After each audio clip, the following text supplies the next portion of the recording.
Terrence D. Funk, better known to wrestling fans as Terry Funk, was born on June 30th, 1944 in Hammond, Indiana. Terry's family would move to Amarillo, Texas after World War II ended, and Terry's father, Dory Sr., was a professional wrestler and promoter. It was because of his father that Terry and his brother, Dory Funk Jr., would get into the business of professional wrestling themselves. Terry would first wrestle for the promotion Western States Sports in 1965, where he would compete in singles competition as well as in tag team competition along with his brother Dory. In 1970, Terry would jump to Championship Wrestling from Florida, where he would spend the next 12 years, not exclusively though. In 1975, Terry would capture the NWA World Heavyweight Championship when he would defeat Jack Briscoe. From 1972 to 1991, the Funk brothers would also become stars in All Japan Pro Wrestling. Terry would wrestle for the WWF from 1985 to 1986 and have a match against Junkyard Dog at WrestleMania 2, as well as several title matches against Hulk Hogan. Terry would spend the next 2 years in WCW, where he would feud with Ric Flair and Ricky Steamboat. Funk would later join WCW again in 1994. After that, Terry would have a brief run in a dying Japanese promotion, IWA of Japan, until 1995. While it was a short stint, Terry would have one of wrestling's most memorable matches when he would lose to Cactus Jack in an exploding barbed wire, exploding ring time bomb match in the King of the Deathmatch tournament. From there, Terry would join Eastern Championship Wrestling, which would later sever ties with NWA and rebrand Extreme Championship Wrestling. At ECW's first pay-per-view, Barely Legal 97, Terry would win in a triple threat match against Sandman and Stevie Richards to earn a shot at Raven's ECW World Heavyweight Championship in a match later that would see Terry win the world title. Terry would hold on to the title until August of 97 pay-per-view, Born to be Wired. He lost the title to Sabu after a grueling match that is arguably ECW's most famous match. The end of the match would see both men being cut out of a mound of barbed wire, and Sabu would be left with a bicep that was ripped open by the barbed wire. In September of 97, it was the first of several retirement matches for the Funker. At an event labeled Terry Funk's WrestleFest, Terry would lose a match to WWF champion Bret Hart. Mankind and Sabu would also have a match on the card. Paul Heyman would also present Terry with a belt and declare him the ECW World Heavyweight Champion for life. Terry would next wrestle in Japan, where he would cut his famous Forever promo.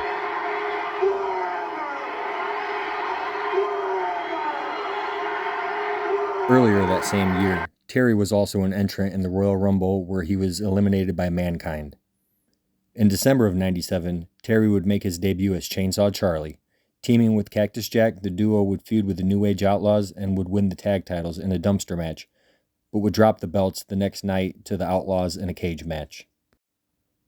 Funk would spend the rest of his WWF in short-lived tag teams with Too Cold Scorpio and Bradshaw. Terry would return to ECW to feud with Tommy Dreamer until early 1999, but a match would never come to fruition due to Terry becoming ill, and he would once again retire. In 2000, Funk would return again to WCW and win the Hardcore Championship 3 times. He would form a stable consisting of Funk, Arn Anderson, Larry Zbyszko, and Paul Orndorff, and would be deemed the Old Age Outlaws and would feud with the NWO. Terry would spend the next 6 years on the indie circuit, including a brief stint in TNA in 2004, and he would feud with a team of CM Punk and Julio De Niro, better known as The Gathering. Funk would make several one-off appearances in WWE, including a match at ECW's One Night Stand. Terry would be inducted into the WWE Hall of Fame along with his brother Dory by the American Dream, Dusty Rhodes. Terry would have several more matches against Jerry Lawler over the next 8 years, including his final match in 2017 in a 6-man tag where Terry would team with the Rock and Roll Express in a winning effort against the team of Doug Gilbert, Jerry Lawler, and Brian Christopher. Terry's true love and wife Vicky would die in March of 2019. The couple had been married since 1965. On August 23, 2023, Terry would sadly pass away, but finally gets to reunite with Vicky, the love of his life. Terry may be gone, but he will be missed and remembered forever. Terry also starred in several movies including Roadhouse, Over the Top, and Paradise Alley. The latter two also starred his personal friend Sylvester Stallone. In closing, I would like to play Mick Foley's thoughts on Terry Funk. It's been a little over 24 hours since Terry Funk's daughters shared with me the news that their legendary father had passed away. When his daughter Brandy's caller ID came up on my phone, I had this immediate feeling that Terry had suffered a bad fall or something of that nature. Up until a few months ago, I don't think I ever conceived the world without Terry Funk in it. He began his professional wrestling career in 1965, the same year that I was born, and he just seemed like someone who was always going to be here, someone who was somehow tougher than death itself. Even though I'd been fearing the worst for several weeks, the news still came as a shock. His daughters gave me permission to mention this terrible loss to the world, and I guess my post became the way that many of you found out about Terry's passing. In the last couple hours, I kept coming back to a great George Jones song, 1985's Who's Gonna Fill Their Shoes, lamenting the loss, either past or future, of some country music's most iconic stars. Over and over I heard it in my head. Why, I wondered, was I stuck on a song from almost 40 years ago, one I have heard only a few times in the past handful of years? Then it hit me. I was thinking about Terry Funk. So when it comes to Terry, I will paraphrase George's song just a tiny bit and ask the question, Lord, I wonder, who's going to fill his shoes? Little did I know that the very first time I watched a Terry Funk match, back in 1986 on a VHS tape against Bruiser Brody in Tokyo, that this wild man with the best wrestling punch ever would go on to play such a large role in my life. In time, he would become my idol, my mentor, and one of the very best friends I've ever known. My friend Brian Hildebrand, later known in Smoky Mountain and WCW as Mark Curtis, gave me the tape in the hope that it might improve my punches in the ring. But it did more than that for me. Far more. That Funk Brody match was the epitome of the brawling style I enjoyed the most, and though I knew I could never have the presence of a Funk or a Brody, in time, through inspiration, borrowing, and outright thievery, I became a pretty darn good Terry Funk ripoff. Jake Roberts once told me that a wise man knows where to steal his material. For wrestlers old and new, you can do a whole lot worse than borrowing a thing or two from Terry Funk. He was the greatest wrestler I have ever seen, and I've seen a lot of them. He is the foundation for my Mount Rushmore of wrestling. It wasn't just the quality of his matches that earned him this accolade, but also his ability to reinvent himself as the years went by, to change styles, have good matches with just about anybody in any style, and to raise the profiles of those he shared the ring with. There were times he was in so much pain before matches that he could barely move, but he would find a way to steal shows through sheer force of will. In a business with its fair share of takers, Terry Funk was a giver, setting an example of unselfishness and professionalism for everyone who crossed his path. It was an example I tried my best to pay forward. My wife was almost too upset to talk when I gave her the news yesterday. Later in the day, she sent me a video, tears running down her cheeks, telling me how sorry she was because she knew how much Terry meant to me.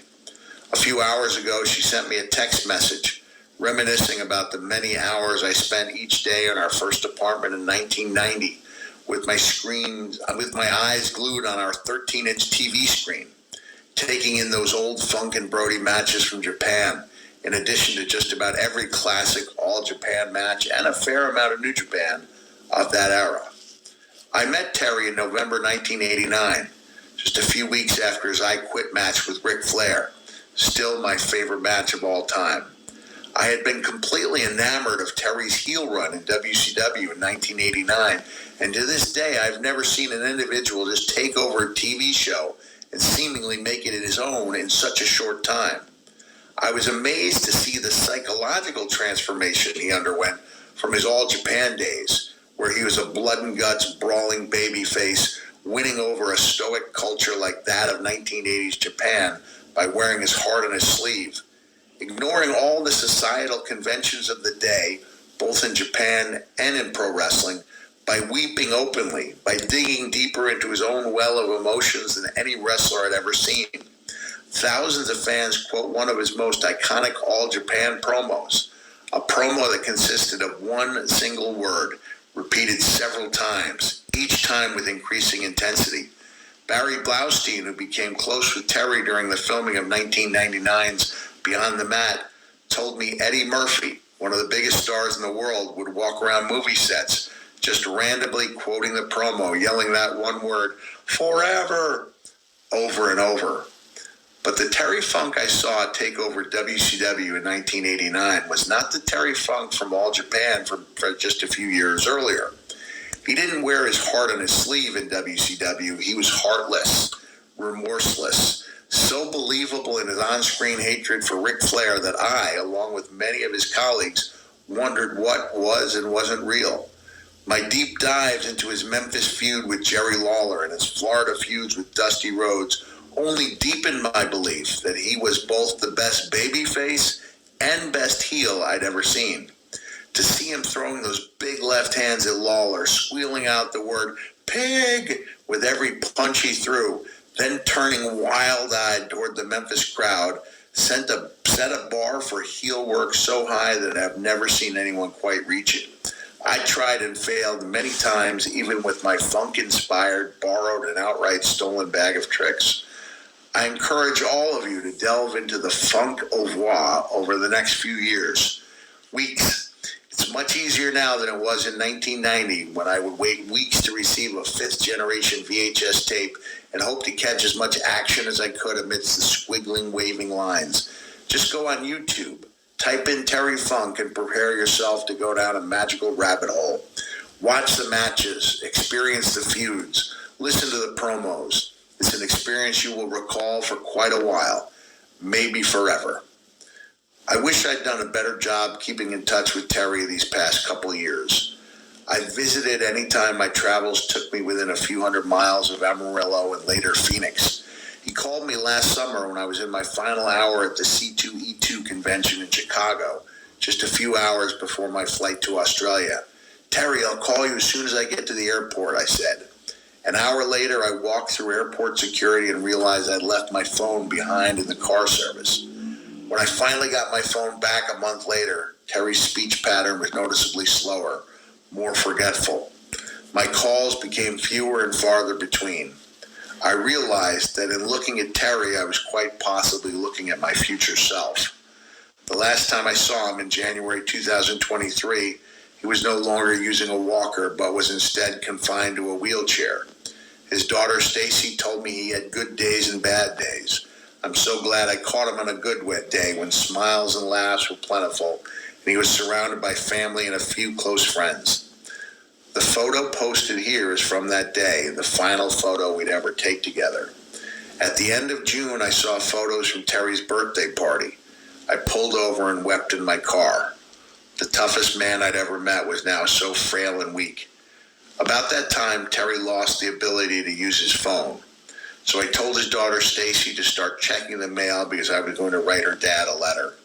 A few days later, I sat down by a river with my writing tablet and thanked Terry for everything he'd done for me, how profound his impact on my life had been. I told him that I loved him. Yesterday, when Terry's daughter Brandy broke the news of his passing, she told me her dad had received my letter and that it made him cry. I'll be eternally grateful for that time I spent by the river, writing that letter, knowing that I brought this amazing man some joy in his final days. So, who's going to fill his shoes? My guess is that no one ever will. Terry Funk was one of a kind.